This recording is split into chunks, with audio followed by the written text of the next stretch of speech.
Welcome to Firsts in Fiction, your first stop for learning to write great fiction. I'm Steve McLean, an aspiring writer. I'm Heather Loopy, a freelance editor and writer. And I'm Alton Gansky, a writer of novels and nonfiction books. And I'm Aaron Gansky, author of The Bargain, the Hand of Adonai series, and Firsts in Fiction.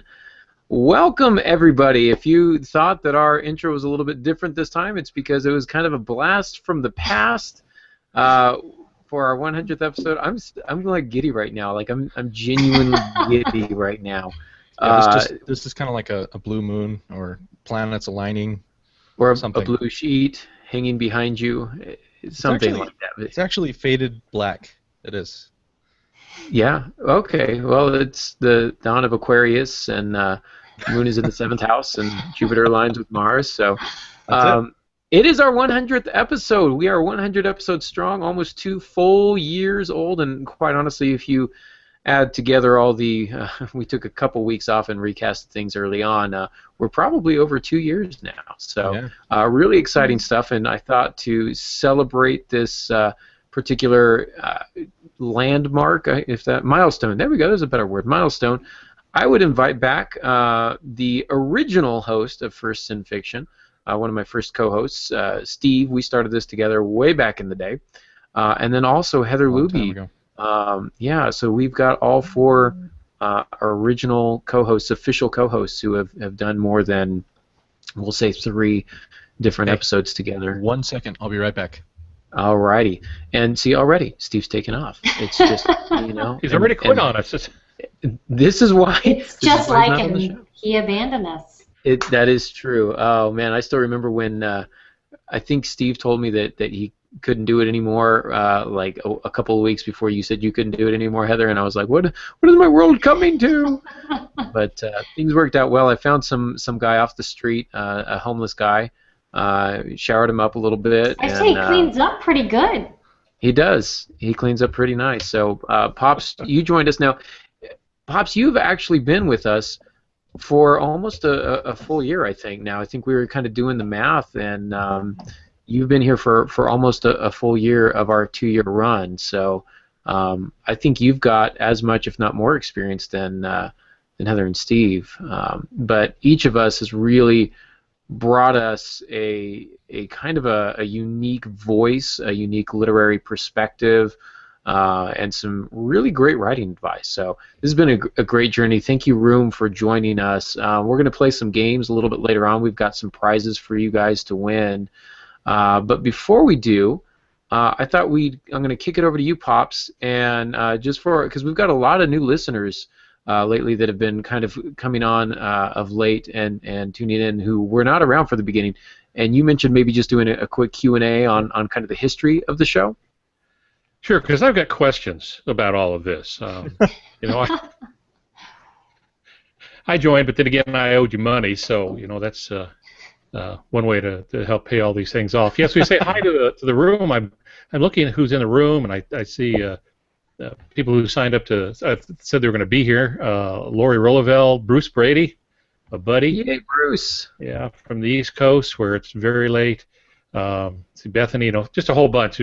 We joked a long time ago that we used to call this the romper room section, where most people are too young to know what romper room is. So, I'd like to real quickly point out that Bethany Kazmarek is in the room and apparently typing with a Cockney accent.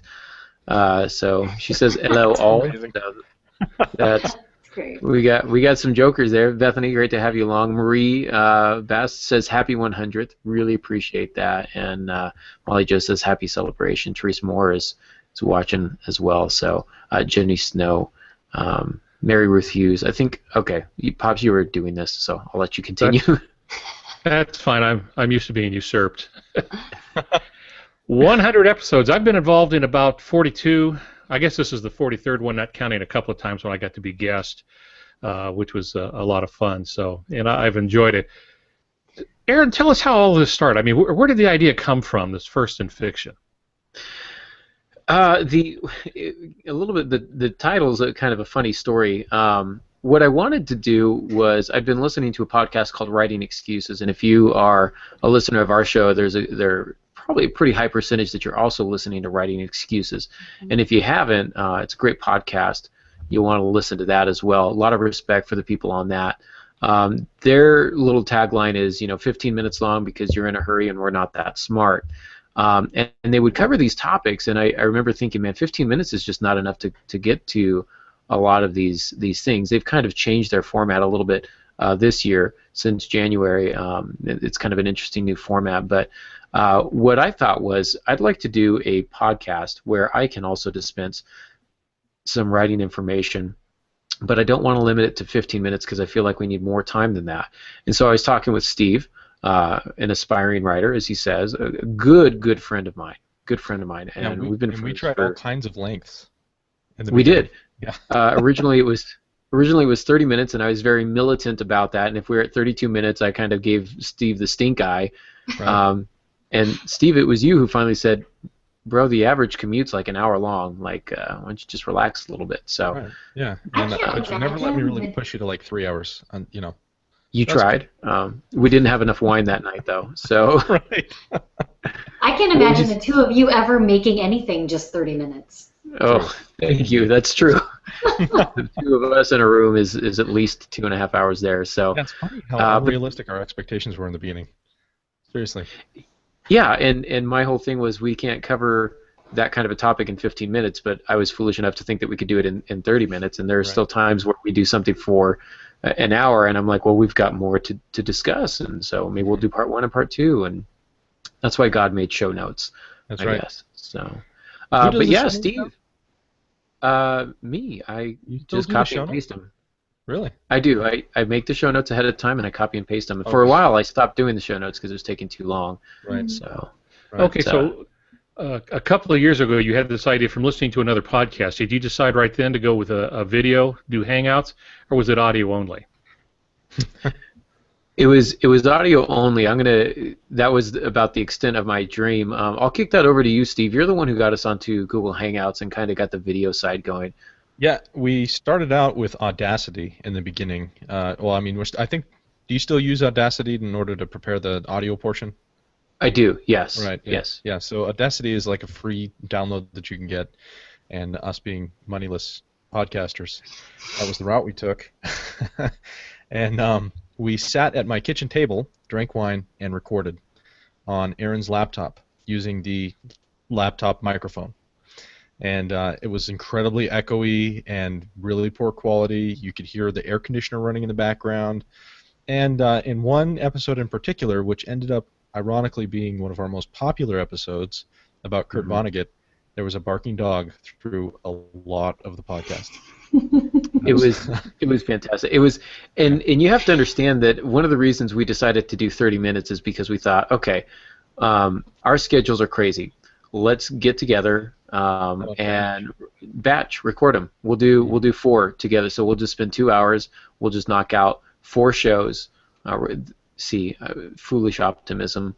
And then we'll be good for a month, and then I can just kind of put things up as I go. But I think that Kurt Vonnegut episode was about 4 episodes in, so we're at least 2 hours into the process, if not more, because some of them ran long, and I can't remember how many bottles of wine we polished off that night. I know I just did a glass because I can't do wine. I'm not a good writer. I'm not an alcoholic. So, but it was about 20 minutes.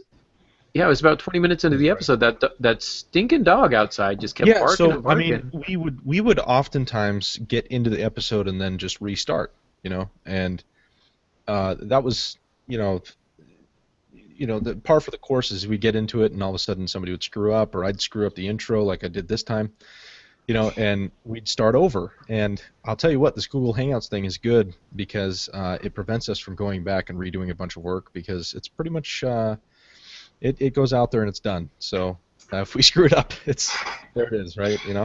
Let me say, I remember when we went from audio to video, because you're on the West Coast. Yep. I'm in St. Louis. It's later here, and we used to record later. Yep. Sure did. You would start recording at what was 10 p.m. Central Time. So Yeah. I remember when you said like, oh hey, we're gonna go video, and I was thinking, oh my God, I've been doing this like in my pajamas, my makeup off, ready to go to bed when we're finished, because we would talk, after we'd be up kind of late. And Right. suddenly I realized, like, you mean I have to be dressed with like my makeup on? You want to put me on video at like 10:30 at night? Yeah, I'll tell you, the Google Hangouts approach was good because, like I say, we didn't have to go back and re-edit or anything. What I was starting to say was on the episode, it happened 20 minutes in, and we were like, screw it, we're just gonna go with it. There's gonna be a barking dog, and then Aaron posted it, and somebody actually commented and was like, you guys need to get better at your audio. This is terrible. It's unacceptable. We're like, you know what, buddy? I'm gonna kick you the same way I kicked that dog after the podcast. For the record, it was a drop kick. Right. It was kind of a punt, and that never happened. I think I actually commented and told him, yeah, sorry about that. We're gonna make it better, and so we did. Okay, so is that when you moved to the high-tech studio, the one with 4 rubber tires? Yes. Yeah. Tell us how you guys moved. I've heard of people living in their car, but I don't think I've ever heard of people podcasting from cars. How did that come about? Yeah, you want to take this one, Aaron? No, you handle it. It was your bright idea. So yeah, okay, so I, of course, became obsessed with audio and podcasting and whatnot, the whole shebang. So I started devouring. Can I pause you real quick, Steve? I just want to, in your obsession with the audio, the intro that you hear on the audio podcast was done by you. You did that, and I've still been using it. I've switched it a couple times here and there, but I keep coming back to it. You put so much work into that, and I just think it's such a great intro and outro music. So you remixed it with all the little voices in the background and all that kind of stuff. So you did a really excellent job. Anyhow, I just wanted to give you fun project. Mad props. Well, thank you. I appreciate that, man. Yeah, and I'm not even sure we have the license really to that song exactly, but we cited him a few times, being the guy who actually produced it. I don't know if you still. Oh wait, I think we're live. Oh no. I was going to say, this goes out live. This is streaming, so just don't give your address. Oh man. Hey, just FYI, guys, I think I'm kind of lagging a little bit here. Does it seem like I'm lagging on the video feed? You're looking fine on my end. Okay. All right, sounds good. So I'll just keep moving forward here. I think the kids okay, are so back to the car. TV show. What's that? Back to the cars. Back to the cars. So I have an extremely nice. Originally, it cost me about $18,000 for the sound booth. It's a very high quality sound booth. It's red. And it has like silver-colored hubcaps. It's made by Toyota. I had this idea. So, like I say, I heard this idea in a podcast. They were talking about one guy actually records inside of his closet, which I did that for a while as well. I remember. And But then you came out of the closet. But I haven't done that on the video feed yet. Anyway, so one of the other tips was that you can actually sit in your car. And I was listening to this guy's podcast, and he says, yeah, you hear how I sound. He says, yeah, I'm sitting in my car right now. And I was like, wow, this is probably the most amazing sound quality that I've ever heard in a podcast. And the guy's just sitting in his car. So I decided that, you know what, I'm going to set everything up so that we can suspend our microphones from the ceiling, and so that we can talk into them, and we'll sit in the car and we'll record, and all the while I'm trying to figure out how can I get more tracks into the recording and all these things. We were recording with Nathan, who did his Wednesday Comics podcast for about 3 episodes. He was trying to learn the ropes of podcasting, and so we invited him over, and he joined us, and we recorded in my car. Yep. Okay. In your car, we did that for a while. It was the 3 hot, sweaty men in the middle of August in a 4-door sedan. Yep. With microphones precariously hanging from in your garage, your closed garage, for 30 minutes plus at a time at a stretch. Oh, we had to close the garage because the sound of passing cars was too loud. Like, it actually made it into the recordings. So. Well, at least you were in a closed garage, because you're going to say if you were parked outside of someone's house or a school or. Well, yeah, except that my garage was hot in the middle of August, and there was like no airflow. We couldn't roll down the windows. because we needed to soundproof everything. So yeah, we were pretty much stuck in a car, sweating to death. But the audio sounded pretty good, except for we had some technical glitches and we started getting like weird delay in some of the microphones. So we'd talk, and then one of the other microphones would pick up the sound but record it just like a millisecond later. So we had like weird echo happening. That was kind of annoying. Boy, let me just tell you. I used to have much better sound quality when we were only on video, and I mean on audio instead of video, because now I have to be in my office where I have a camera. Back when you let me be just on audio, I actually would sit on my daughter's beanbag chair in a closet. Right. That's really funny. See, that's a great thing about having 100 episodes is you begin to divulge everything, confess your podcast sins. Heather, how did you get involved in all of this? I think, Aaron, you emailed me, and at the time, I was still working with Aaron on the Citron Review. I was still the managing editor over on that publication, and Aaron and I talked quite a lot over there, and he kind of stepped back from a little responsibility because he was taking on this podcast, and then he was just slowly pulling me in with guilt and bribery. Yep. As the great theologian Irma Bombeck once said, guilt is the gift that keeps on giving. Yeah. So she is fabulous. So you got pulled into that and became part of the podcast scene, as it were. Tell the folks what the Citron Review is. There will be a few people that there's probably only 5 or 6 in the world that don't know about it, but we might as well go ahead and educate them. Tell us, Heather, about the Citron Review.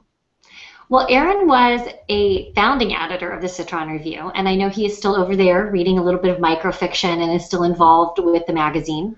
But after he'd been running it for a few years, he reached out to me to kind of come on board and help with some of the editorial things. Eventually, I stepped in as managing editor. It is a online literary magazine. It's a flash publication, so they do flash fiction, flash creative nonfiction, short form poetry. For a while, we did art as well, but I never felt like we got really the quality of submissions there, so we kind of dropped that component and just focused on the writing. And I stepped down as the managing editor with their spring issue, which was March 2015. And they're still doing wonderful things. They're still going strong. I think all in all, I was there, Aaron, what was it, maybe 4 years? Something like that. Yeah. I do want to add a little something. I was the founding editor. In 2009, I got the idea that I just graduated from Antioch, and I was terrified that I was no longer going to be in the literary scene. And so in order to challenge myself and continue to read the greatest literary short fiction, I thought this is something that I can manage the time with. I can do the website. I can do all that kind of stuff. So I started this up, and I call it the Citron Review because I called some of my other cohorts who graduated the same time as I did from Antioch. We were called the Citron Group, and that's where it got its name.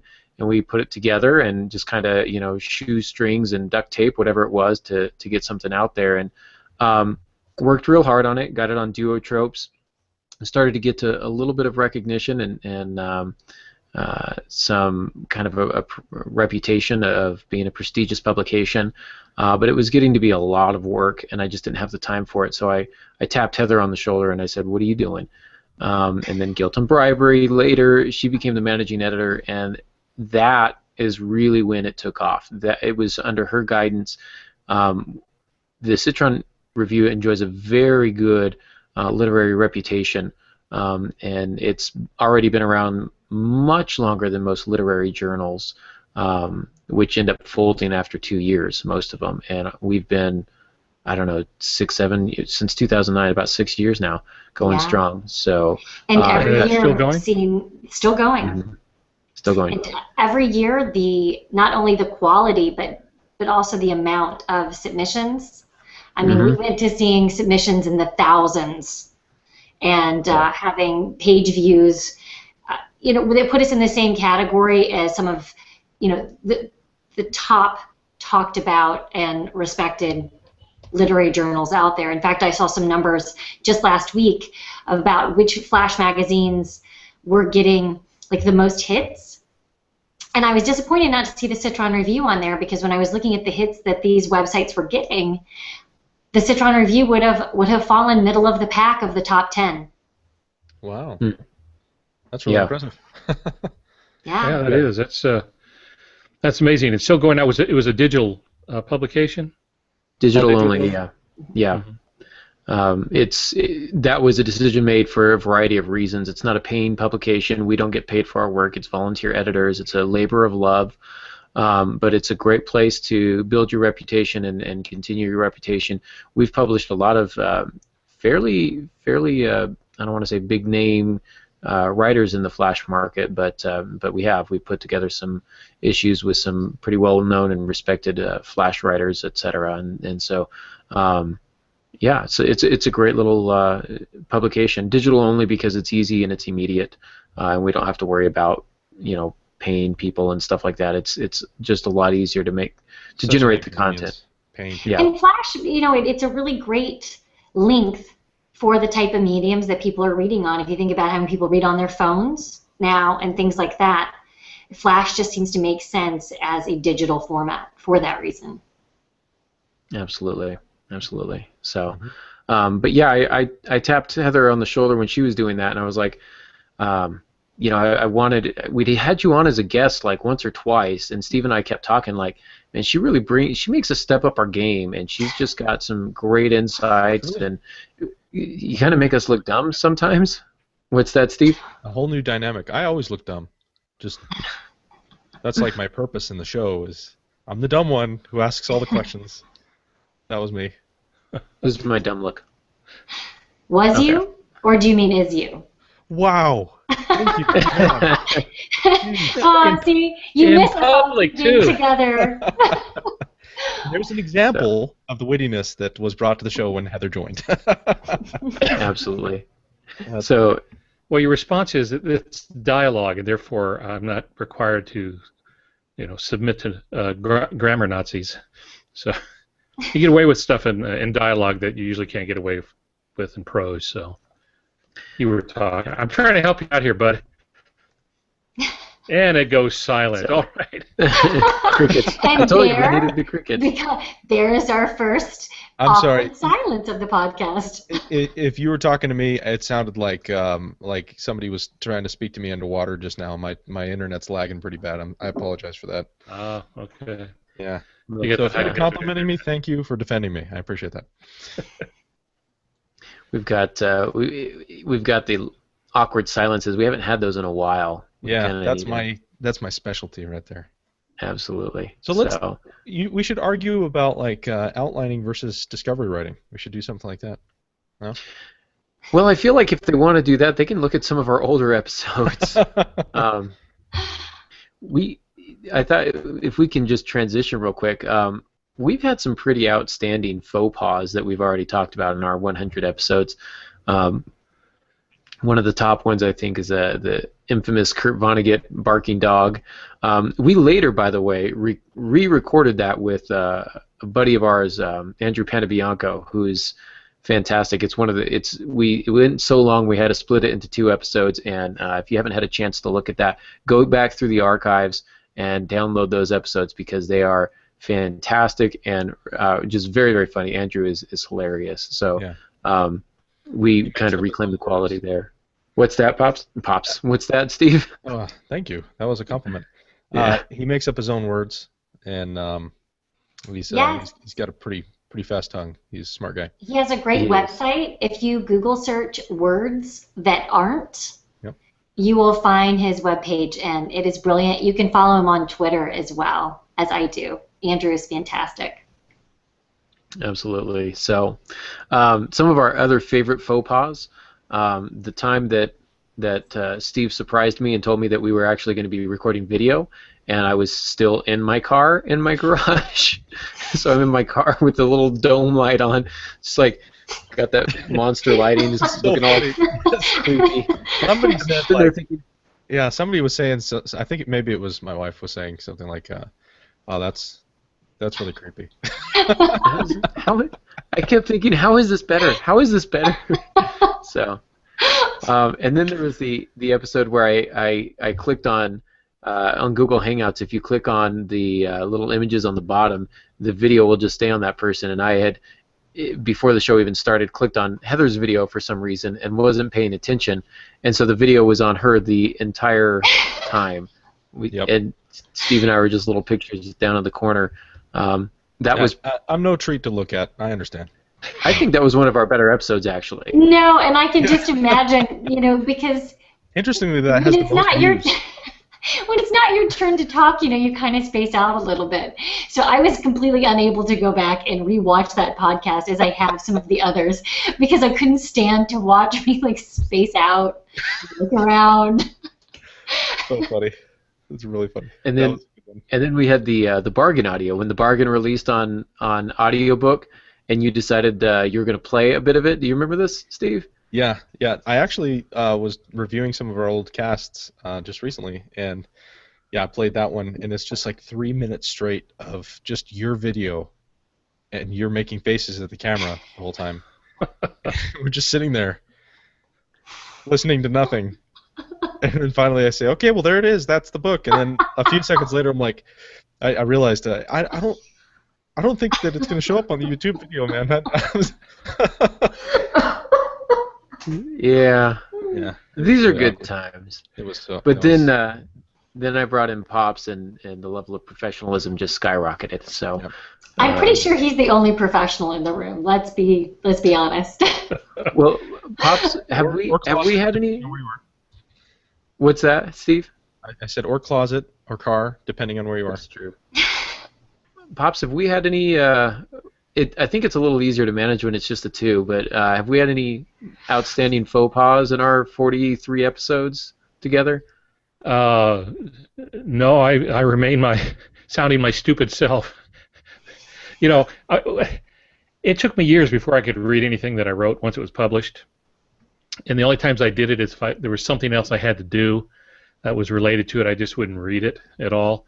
And I've had the same problem in podcasting, especially with the video stuff, because I used to do a lot of it. I always had trouble watching afterwards, just too self-critical of those things. But no, I can't think of any major faux pas since we've been doing it. But then again, I have selective memory, so I flush a lot of stuff I don't want to remember. So. You just don't want to announce it on a public forum, is the deal. So. Well, no, I've already seen Steve admit to pirating music and threatening neighborhood pets. So. Yeah. Threatening neighborhood pets, coming out of closets. Yeah, that's I'm right. just, So.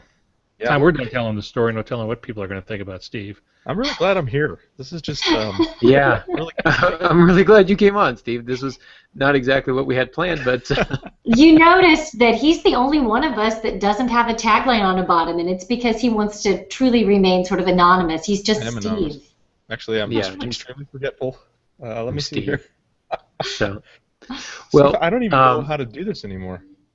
I do want to take a quick minute here before we get to some of the trivia and some of the wonderful prizes, to kind of catch up. The one thing that we didn't talk about in the history of First in Fiction is why Steve and Heather left, and so I just thought I'd give you guys an opportunity to let us know what's going on in your lives. Obviously, your lives got busy and something had to go, and so you had to kind of cut back in places. And so, but what is it that's going on in your lives? Because I hear a lot of really positive things about both Steve and Heather.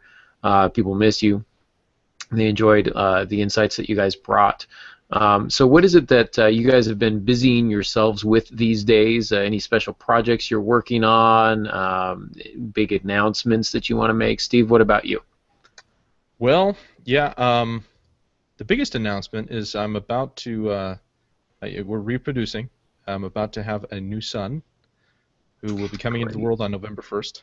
I didn't know that. Congratulations. This is number 3 for me, and apparently, according to my wife, we're done. So. I would trust her with that. I mean, if she says you're done, you're done. Yeah, I think so. What does my thing say below me here? It says SteveMcLean.wordpress.com. I will say that I think our audience is pretty excited to hear that little Aaron is going to be born on November 1st. You know, that's only a week away from my birthday. So his name is actually Alton. Alton? Oh, sorry, I'm not sure how you heard Hey, that. it works for me. Awkward silence now. Insert cricket sound. So your family is Reason, expanding. yeah, we're expanding. The reason I left though was because of Aaron. Excellent. No, the reason I left is because Heather left. No, also not true. Yes. I left because work literally started taking me away more and more, and you kind of wanted to try to do it earlier, and I kind of wanted to sleep at night, and yeah, just work and travel really got the best, and I just couldn't get a good enough internet connection from hotels, and it was just it got harder and harder, and eventually got to the point where I just had a hard time with you, Aaron, and let you know that I just wasn't gonna be able to do it anymore. And honestly, I look back at those moments as some of the best moments that I've experienced. It's really, really fun. I miss podcasting.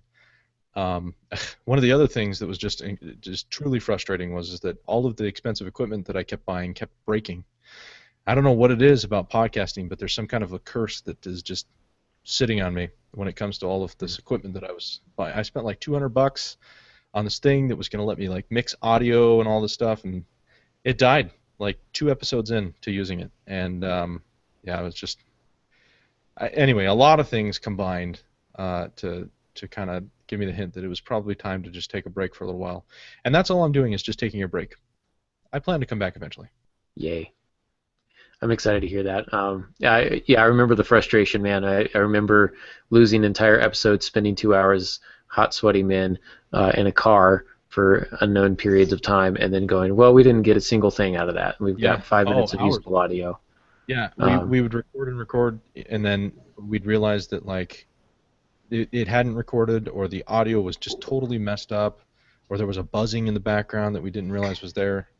So much. It was just a lot of work, and It was. with all the editing and everything else, that is one reason why I do think Google Hangouts has been so beneficial. Is when our audio was totally messed up on Audacity, because I would record on Audacity while we were doing the podcast. We could then go to YouTube and just grab the audio down from there, and it wasn't as great, but at least it wasn't as terrible as what I had gotten on Audacity. Yeah. So. Yeah. What does my name tag say now? I can't read it. Mr. Awesome. Okay, there we go. It's That's the too one small. I intended to have. Except you misspelled Mister. Did I really? No, you'd be fine. Hold on. Wait a second. All right. How about you, Heather? You decided to step down for a little bit too, and you had some projects going on, I think, right? Yeah, I actually took a big step back from several of my larger commitments.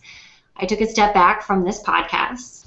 I eventually stepped down as the managing editor at the Citron Review and kind of left the magazine entirely. I haven't stayed on in any capacity at this point other than as a sometimes mentor to the managing editor who's taken over. Her and I still chat pretty frequently.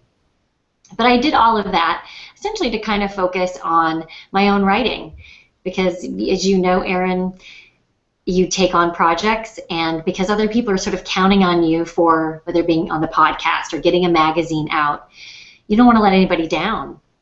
And so all my energy was going toward that, and then my own personal writing became the sort of thing that I did when there was time left over. And I also have 2 daughters, and I teach a few classes at a local community college, and between the teaching and the magazine and the podcast and my kids, I discovered that I wasn't producing any work at all. So I sort of stepped back from everything, and since then, I've completed a couple long short stories. I've had a couple of publications, and it had been over a year. I'm sorry, did you call those long short stories? Yeah, well, because I always think of short stories as sort of flash fiction in my head, because I have published so much flash myself, both as an editor and as a writer. So when I say long short stories, I'm talking 8,000-9,000 word stories. Gotcha. So the typical stories out there are running around 3,000, 3,500, especially if you're trying to get them published online. Even a lot of the print journals that I've been submitting to have maybe a 5,000 or 6,000 word limit. So the stories that I've written, I went to the Swanee Writers Conference And after that, I took a story that I worked on there that's about 9,000 words and submitted it to find a home. I've published some other flash fiction, including some crime fiction, which is new for me. I am also nearing the completion of a draft of a new novel. Wow. A new one. Is this different than the one that I was reading? Yes. Different. Okay. And in addition to that, I actually have taken on a little freelance work as a developmental or content editor. I've worked on 2 books and about 3 short stories. Wow. As well since I stepped down from the Citron Review, which has been really fun. I worked on a science fiction book. I've worked on a sort of political thriller, and then I've worked on some short stories as well. And if I remember correctly, on our last conversation, you said that you would do some pro bono work for me, and so when I send you the first draft of the novel that I'm currently working on, you're going to give that a once-over. That's what I remember hearing. Is that go accurate? ahead and send it my way, because I actually have a really nice official document that I send out to people now when I get these requests, and then you can kind of look over my rate structure and then let me know. The rate structure. If it has anything in front of the decimal point, it might be out of my range right now. So you might be you know what? You're probably the only person I would read for free, because I'm pretty sure I owe you. Aaron What's your has current novel about? Well, as you say, I have to say Aaron's been my go-to so many times that in the midst of everything else he's doing, I send him these little first draft tinkerings all the time. So, what do you think about this flash fiction piece? When you have time. I love it too. So, Steve, you were asking something? Yeah, before I ask, I just was going to say, in some of the writing groups that I've been a part of, typically I notice that a lot of writers are extremely self-centered. Hopefully I don't offend anyone here. But most people are just out for themselves and their own craft and their own creativity, and they're looking for affirmation from all the other writers who are also looking for their own affirmation. And so it's really nice when you get somebody who can actually be selfless for a time and review your stuff and actually, put in the effort to help you. It's really cool. So Aaron. Well, I have to plug Aaron that one of my publications this year with the magazine JMWW. It's a magazine I'd submitted to multiple times before, and it only ever received rejections, 4 rejections at that. They accepted a piece of mine that was out in the spring. Really? And Aaron was my first and several times reader of that particular story. I mean, I got it published, I think, because he helped me edit it. That's the one that you sent me most recently. Is it correct? Is that right? The kind of the crime fiction one about the girl and the. No, this was before that. GMWW was the one that I sent you where the kids find the dead body in the open field. Oh yeah. Good one. That was a good one. Yeah. So. Though I'm sure you saw the one that came out in Shotgun Honey as well, which again, because Aaron is pretty much my only editor. I had a piece out in June in a crime publication called Shotgun Honey, and Aaron edited that one as well. Nice. Steve, I do have to say, I just love that every time we come back to your video that you've got a different tagline. You like my tagline? I do. You like that? Closeteer. Closed tier? Like the Closeteer. It's like the Closeteer, yeah. Yep. Okay. It's like the Rocketeer, but a little more gay. No. This Sorry, podcast just went that way. It did. Yeah. I'm going underneath the desk. We were just going to kind of keep it professional and just like not really. You had to make it weird. Yeah, I did. I had to make it weird. So. Heather, we I are was gonna running ask up you against what time. your book is about. I just wanted to hear just a short little blip because I just heard Aaron also just now say. I'll just say murder, mayhem, small town. If I'm writing it somebody's died, will die, more people will die. Let me just tell you could send me stuff too, because even though I probably won't ever get back to you with edits or anything, I'd just like to read it. Sure. Yep, that'd be great. I once had an editor say I was writing crime. No, they said my writing was a crime. It was one of the two. Wait a minute. Semantics. That it wasn't a compliment. One of my Heather, you remember Rob Roberge, but somebody, he was a mentor of mine at Antioch. Fantastic writer, and somebody asked him what he writes. He's like, oh, I don't know, just kind of like crime scene stuff or crime this and that. And somebody had read one of his stories and goes, oh, you write scumbag literature. And he goes, oh, so that's my genre now. I write scumbag literature, I guess. So good times. Well, before we run out of time, we still got some time here, and I promised some giveaways, so we'll do that. And the way I thought we'd do this is I'm going to ask you some trivia questions, room, and whoever's in the room, got 7 viewers. If you can find the answer first or respond with the answer first, then you will win. And so I'm going to give away $2 $10 Amazon gift cards, and I'm also going to give away a signed copy of my Hand of Adonai book, which releases on August 25th. So if you win that, you won't get it for a while. So, I'd love a signed copy. I think you have one. I do? So check your book, check your library. So I'll sign it again if you want. But that's what I'm going to give away. And I don't want to put anyone else on the spot, Heather Luby, but you said you might be able to do something as well? Absolutely. Okay. Absolutely. So, in fact, I will be willing to give a free developmental or content edit of a short story up to 3,000 words. That's very cool. Can I participate in that? Absolutely. You're like, oh, look, I'm the winner. Hey! Just because I'm actually on the show, so it's faster. So I also would like to offer I run a class. And I've been doing this now for a few years, where people come in. Usually it costs them around $2,000, but I teach them the art of awkwardness, and I'm willing to do this for free. Excellent. Do you just kind of stare at them for a while? To begin with, the class starts like this. We just had a good example of that. Lesson number 1. After 5 minutes, you say, "Come with me to my closet." All right. Wow. Well, so that's only because you've attended several times. That's true. That is true. You're giving it I away, think man. we did record in your closet one time, and then we both came out of the closet at the same time, and your wife just kind of looked at us, and it was never mind. So let's go ahead and get started. Here is our first question. Now, these questions are all going to stem from things that we've talked about on this podcast before.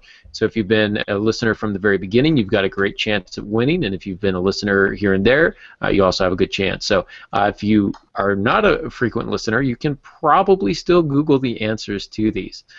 So one of the essays that I make reference to quite often on the show is called Stillness, and it refers to the moment of time where you slow down and you write this you really heighten the imagery of what your prose, and it's usually in between moments of extreme violence or action, and it's based on an essay written that's collected in a book called Burning Down the House. My question for the room is, who wrote the essay Stillness and in the book Burning Down the House? So you can Google that if you want. So that's going to be the first question. How do we want to do this? Should we ask all the questions at the same time and then just see who pops in with the answers first? Sure. Yeah? Yeah, I mean, Okay. there's going to be a little bit of a delay. I think it's what, like a 15-second delay or something. So we're probably going to have some awkward silences while we wait for the answer. So we'll ask a question, and then I suppose maybe as we get a little bit later in the show, we'll go back, we'll review the chat room, and then we'll choose a winner. Okay. You know, Yeah. speaking of this collection, Aaron, you and I were mentees together under Steve Heller, correct? Right? We were both under Steve Heller. Were we at the same? Was that the same quarter or the same semester? I think it may have been. I guess you can tell me if it was or not, because this particular author spoke to our mentee group. Oh wow, then it was not, because Kristen Lieberman, a classmate, a cohort mate of mine, actually reached out to him, unbeknownst to anyone else in the group, including Steve, and actually asked him if he would come on and chat with us and let us ask him some questions, and he did. Wow, I was not there at that time. That's pretty awesome. That is pretty awesome. Oh, and look, Molly Joe's already chimed in with the answer. Molly Joe. And I will Wow. say, though she does do my social media for me, she had no foreknowledge of the questions that I was going to ask. I will vouch for her. This is not a setup. She asked, "Can I participate too?" And I didn't want to be like, "Well, no. You only work for me and do all my social media. How dare Yeah, I you think want Molly to?" Joe is one of our most loyal listeners. Absolutely is. So I don't mind rewarding her. So congratulations, Molly Joe. Jenny Snow popping in with the correct answer too, but just a tick behind Molly Joe. So we'll You ask a should probably couple buy more. another So gift card for Jenny. probably, maybe Jenny might be able to pull something out here, and if not, we'll talk. We'll take care of Jenny. She already got a gift card for her First Lines Fridays, which we didn't do Oh, this really? week. I am a terrible host. I will have to fix that. You didn't do a Um, First Lines Friday? I didn't pick a winner, so I'm Oh, okay. terrible. So I'll ask the next question, and then I don't know, Steve. Do you want to ask the third one, number C? I don't know that I want to ask the third one. How about I ask You the can, next one? How's I that? think Steve should ask the next okay. one. Yeah, I So think so. you ask B. Okay, Yeah. so you ask B, and then I'll ask C, and then Pops, you want to do D on our Sure. show notes? Okay. All All right. right. So Okay, so I'm still here we trying to go. figure out how you two could have been manatees. not manatees, minties. Oh, We had a lot of like Tic minty Tacs. fresh, or Yes. Minties, as in our mentor was Steve Heller. I was wondering when so that was not going to come. not manatees that swim down in Florida, not No. not minties like Mentos. No. Al, I you may are have really getting the hang of this. I'm liking it. I may have the Hey, same I'm sorry, body my mass. I've been living alone like a monk for 2 weeks now. I feel this is the Oh. first human contact I've had in 2 weeks. I'm now got an imaginary dog. I feel like the show needs its own like little symbol or There's own to psychiatrist. crash people at can the use end for of every awkward bad moments. joke. A little snare drum. Yep. You know there are We could sound be. effect add-ons to Google Hangouts. Actually, Heather, it's funny. The last podcast that you ever did, I was bombarding everyone with sound effects I remember. toward the end, and I actually wondered. I wonder if she left because of me. No. 'Cause Yes. I was Might have really been. annoying. Actually, yes. Yeah. Sorry. Right. So, anyway, let's ask this question. Let's redirect the attention toward Aaron. So, this Thanks. individual, we're looking for a name here, and this individual is Aaron's greatest man crush. He calls it a literary crush. Aaron actually studied under him at Cal State San Bernardino, and he uses this individual a lot in examples, and I would call this guy probably one of Aaron's greatest mentors. So if you've paid I would attention to the agree show, with if you've been watching the show for a while, you'd probably know this immediately. So go ahead and give this one a stab. He's currently alive. It's not Flannery O'Connor, but I would say that probably the author I quote most is Flannery O'Connor, and I don't know, it's probably tied. It's this individual and Flannery O'Connor. So he wrote a book, just since if you don't listen often and you don't know off the top of your head, you can do your Google fingers, but he wrote a book. Most recently, his novel is called Remember Me Like This. Well, there you go. You just gave it away, there you didn't you? Kurt Vonnegut, Jenny Snow, great That's a good guess. answer, but unfortunately that's not it. No, I didn't study under Kurt I wish I had, but I did not. So this was a professor at Cal State San Bernardino before he moved on to Harvard University, where he currently is the director of creative writing at Harvard. Molly so Joe, Molly's cleaning it up here. I almost actually texted you just 2 weeks ago, Aaron. I was in a store called Half Price Books, and I ran across his story collection, Corpus Christi.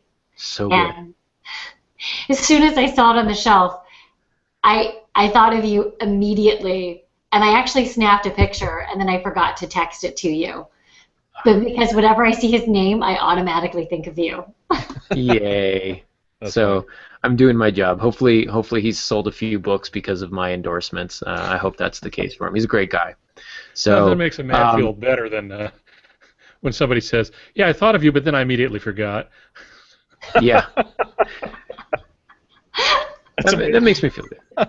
So I will say that I'm a Molly Jo mother is of already. two, so I'm always distracted. I normally have about 20 seconds of focused thought before I'm interrupted. I'm going to say that Molly Jo has won once, so I don't think that I think we should cap her right now. So there, she just said she shouldn't be a repeat winner, so she'll stop. So well played. See, Molly Jo and I, great minds think alike. Okay, so now I get to ask the next one, right? So you're talking about my man crush. No, you don't need to ask the next one. You don't think so? No, I don't think so. Well, then we have to come up with another question. Oh, we are totally asking that, aren't we? Okay, yay. Why does So- Steve get to call you out on your man crush and then sort of pretend like he doesn't have to participate in this?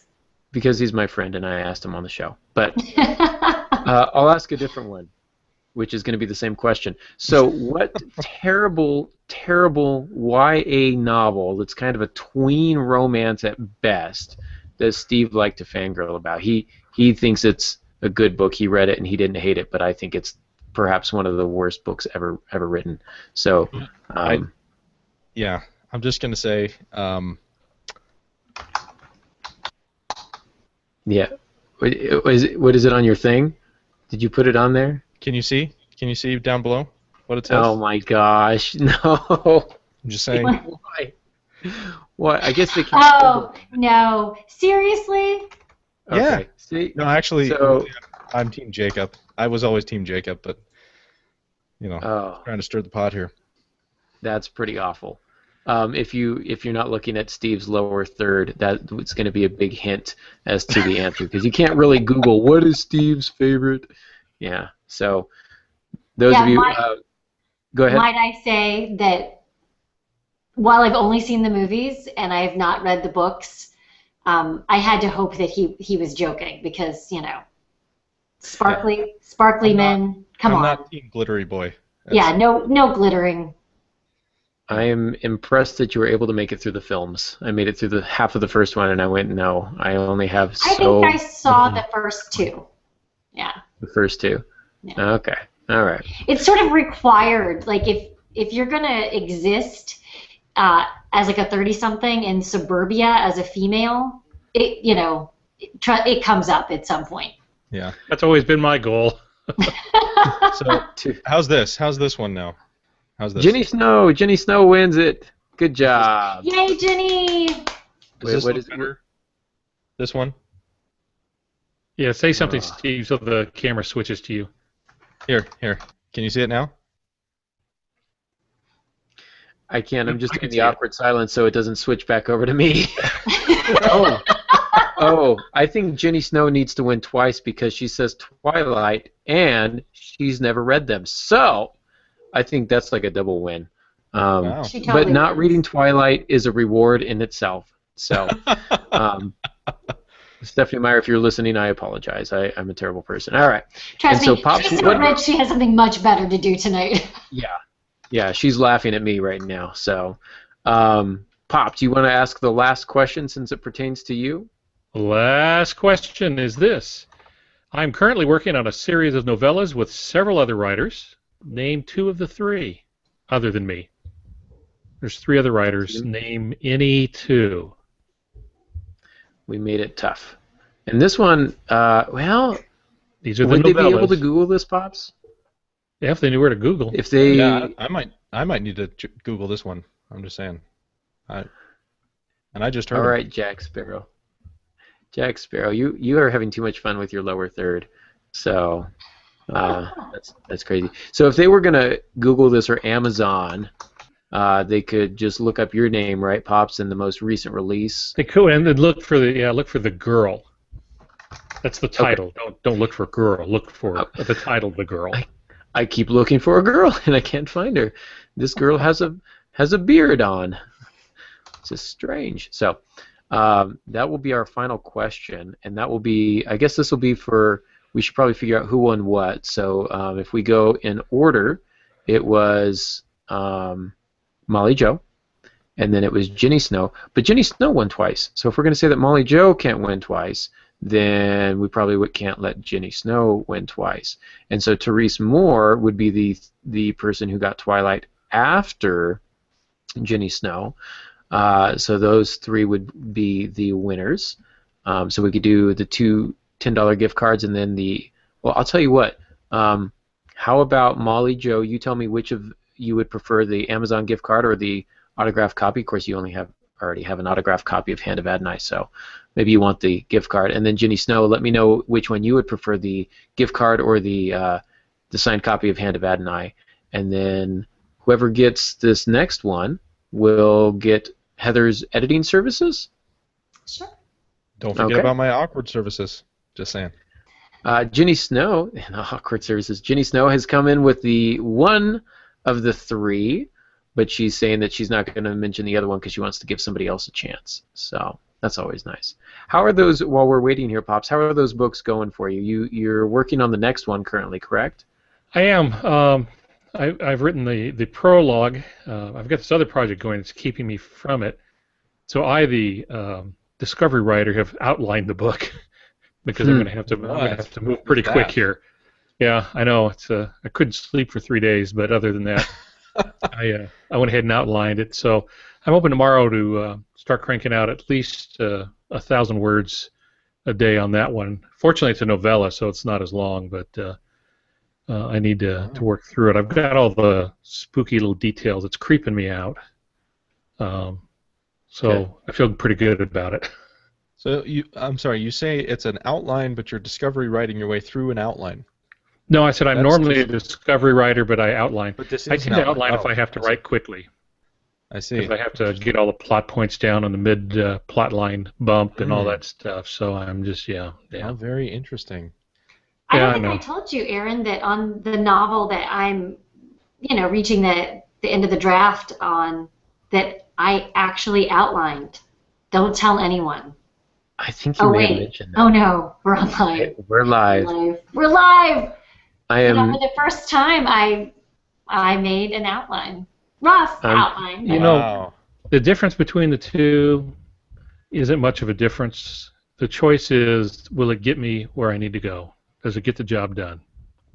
If you got a lot of time, discovery writing is my choice. But if I've got to work in a hurry, then I end up outlining. So. I gave it a try. I feel like in discovery writing, you eventually, it's just like a longer path to an outline, and eventually you then have to go back and rewrite everything in order to make it all work properly. Whereas an outline is you hit the high points, and then you go in and everything miraculously comes together because outlining is far superior. Right? Okay.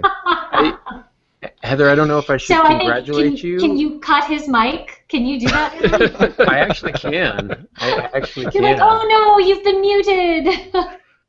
There you go. Ready? Hey. Oh, I can eject you too. You see this right here? You see yeah, that? Troublemaker is right. So, wow. So,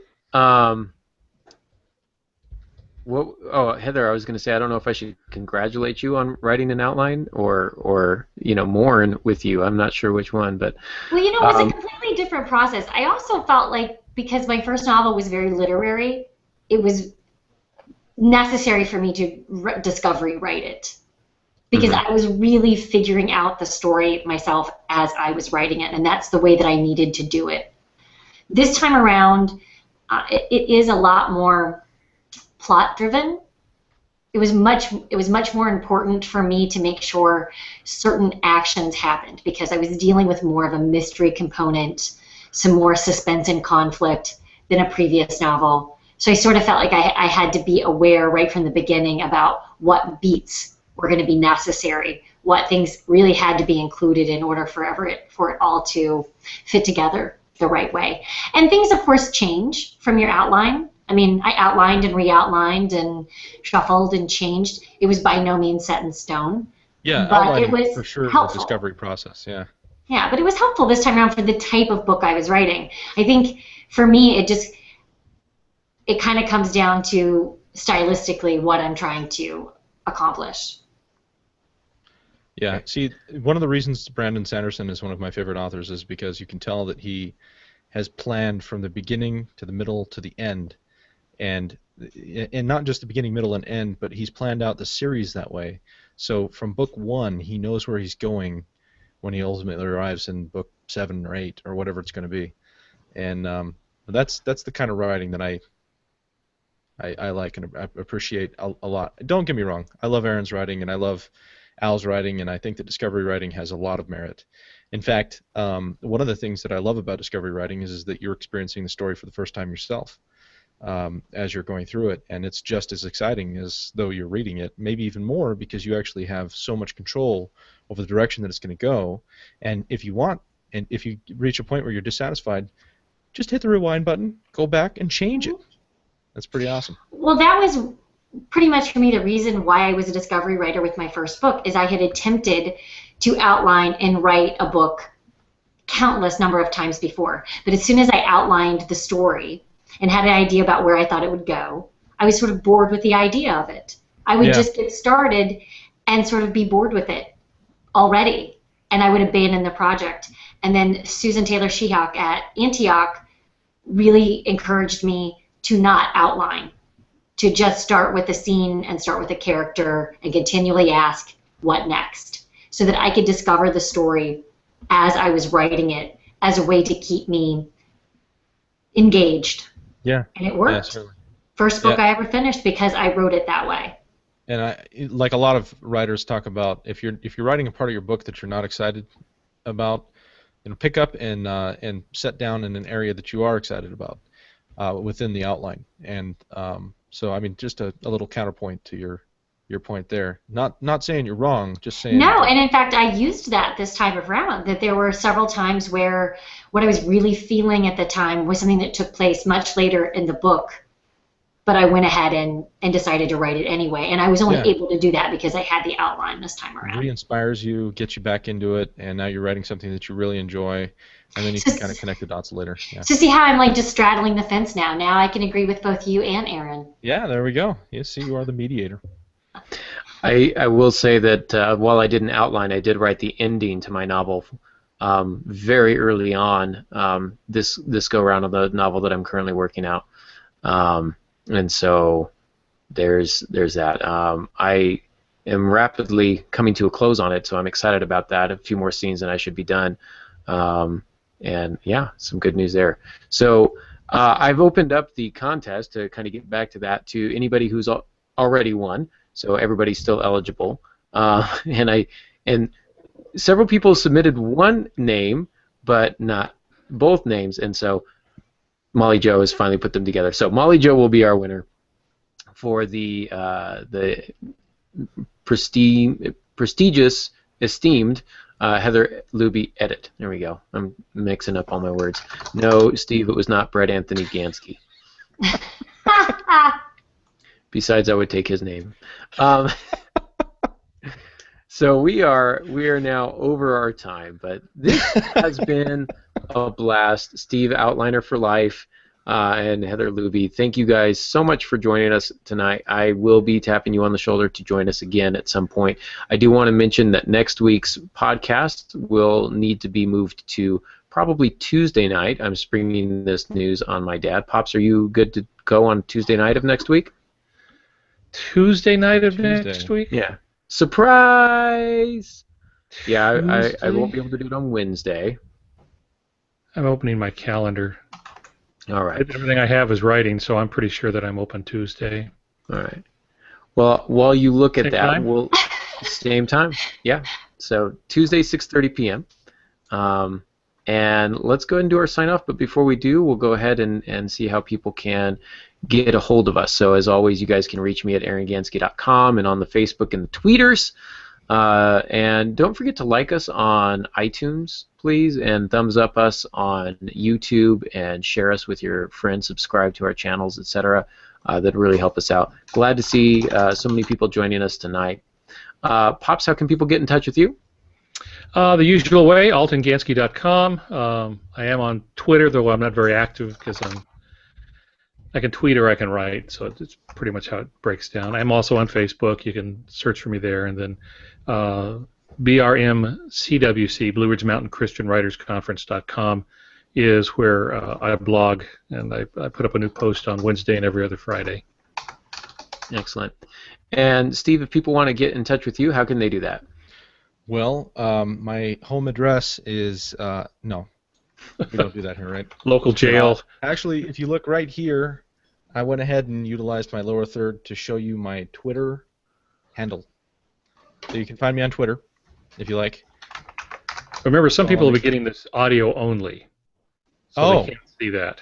Ah, you know, that's crazy. Those of you who are listening on podcast, I apologize because I've been being ridiculously hilarious this entire episode by changing the caption on the lower third of the screen under my name. And if you are unable to see that on the podcast, I highly recommend that you go to the YouTube channel and go and watch it because I really don't want this to be wasted. And it's not wasted because we have some viewers. Now, I have a trivia question for you. Who owns YouTube?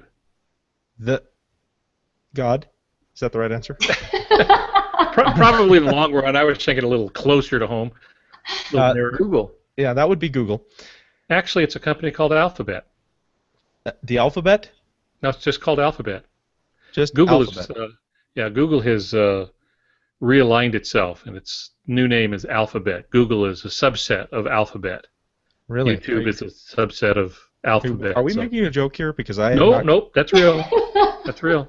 Wow. In the news, 2 days ago, they switched. It went from now it's called infinite Alphabet. to finite. No, from Google to finite. So. By the way, you can get a hold of me at Steve McLean. There you go. Go to the YouTube channel so you know how to spell that. Okay? That would be good. There we go. Yes. And Heather, how can people get in touch with you? I'm easy to find. I'm at heatherluby.com. I'm also on Twitter at HDLuby. If you are viewing this on Google Hangouts, I've got those in my tagline as well. And then, of course, Aaron, you're going to put Mary Jo and I in contact with each other so that she can give me a private email and I will hook her up with an edit. I will do that, absolutely. So, well, we have extended our time. This was a lot of fun. We did not rehearse our ending. Do we even want to try our old ending, guys? Or yeah, let's see if we remember it. Who goes first, second, and third? What was the order? I was in the middle. Yeah, I think you were at the end, Aaron. Yeah. So I was at the I'm going to end. have to start it. Okay. But we don't have a line for my dad. That's all right. It's like, just too let much. me out of this. I'm fine. We didn't put this in the outline. All right. Oh, wait, I don't remember it at all. I just agreed to think this, and I'm You like, said good writing. I know that I one. said good writing. Yeah, that's what I said. I don't know when I say it, but that's what I said. Then you say it last, because it's a thank you all for listening. Until next week, Oh, writing. Then I am last. Okay. Now let's go. I'll start with thank you all for listening. How's that? Okay. And then, Okay. yeah, you didn't do the middle, did you, Heather? No. Yeah, that's funny. We just wanted to end with her voice. So, all right, here we go. Hit Okay. it, Steve. All right. Thank you all for listening. Until next week. Good writing.